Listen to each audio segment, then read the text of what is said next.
we'll start with questions from Marnie. Marnie, go ahead. Coach, when Lillard starts getting locked in the way he did tonight, and he's hitting contested threes and hitting from a foot behind the arc, what do you do? Yeah, I mean, whatever we did, we didn't do it good enough because he got going there, and they're working to find their rhythm, and I thought that in the second quarter we had a couple dunks and a missed layup, rim out, and we let that affect our defense, which hurt us. And I liked what we did in the first quarter. I thought we were locked in for the most part defensively, and we got good looks. I thought that a lot of our looks, just didn't fall to. But to answer your question, I mean, there's a reason Damian Lillard's an MVP caliber basketball player, and he's always been somebody that I love his approach to the game and just what he brings on a nightly basis. So if you're not in tune with all the details on how to cover him, he'll make it really tough on you. Chris, go ahead. Ryan, especially on the defensive end, you kind of talked about that tough second quarter. Do you sense that the effort and the kind of the desire is still there from guys, even as the losses kind of mount here? Yeah, absolutely. I don't. These guys are playing hard. I mean, maybe it's not every possession. Maybe it doesn't look like it every possession, with some of our defensive mistakes. But I absolutely don't feel that anybody is not giving effort out there. You and Gerson have talked a lot about wanting to build a winning culture and how that's done on a day by day basis. When you have kind of losses pile up like this, how hard is it to maintain the focus that what you do day in and day out is going to lead to better days eventually? Yeah, I mean it's hard if you don't believe in it, and I believe in it. Gerson believes in it, so that's why you focus on. And hey, I get it. Losses, when they do stack up, it hurts. It hurts. We're all competitors here, but if you focus on the daily work, you got to trust that your work is, in the end, your work is going to shine through, whenever that is. And, that doesn't make it better in the short term, but you got to fight natural instinct to let go of the rope, when things go tough. You grab on to somebody next to you when things get tough. And that's in everything. And that's our message to the group. John, go ahead. Ryan, we talked a little before the game about just kind of the patience and the time that it takes, but I just wonder in terms of them grasping the defensive concepts that you and DV are putting in, do you get a sense that do they need to be further along in that regard, or are you still seeing a lot of confusion just schematically in what their responsibilities are out on the floor?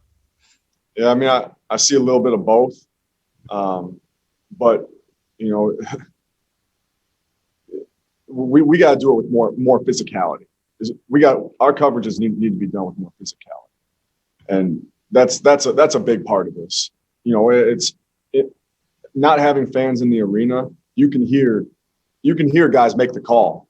You can hear guys, and I don't hear a lot of busted coverages, busted calls, but I do see that we aren't doing things with the physicality that you need to have to guard a guy like Damian Lillard, to guard a guy like CJ McCollum, to be able to sit in the pocket or be able to shed a guy like Nurkic when he rolls to the basket. Those are the things we got to do a better job of. Ryan, do you have the physicality available to you? I mean, in terms of, you're pretty small up front. Your guys on the wings outside of Josh and Ant are not strong, super strong guys. Do you have that capability just in the roster right now? I think everybody's got the capability to be physical and have that will. And I do believe in that locker room. And we got to find it. We got to find it within ourselves. Find it within ourselves and grab onto somebody next to you. Jace, go ahead. Right, you touched on physicality, but there are a number of plays, especially in that second quarter, where Nurkic rolled to the pretty much with no resistance to the hoop. Is somebody supposed to get in there and tag, or is that maybe people not even in the right place, or was it I mean, what's the biggest breakdown in those situations? Yeah, 3 people weren't in the right place. We should have 3 people on the weak side in the tag. And, we let them know at halftime. We'll let them know in our film session. And it's not to call anybody out. It's a bottom line. That's what your teammate needs you to do when your teammate is involved in the pick and roll coverage. Last question to Dane. Dane, go ahead. So Ryan, that is a concept shift this year. You've talked about in the past, previous years, of wanting to defend a pick and roll with the 2 guys involved in the action. Is that a change, or is it still the priority to defend with 2 and add the help otherwise?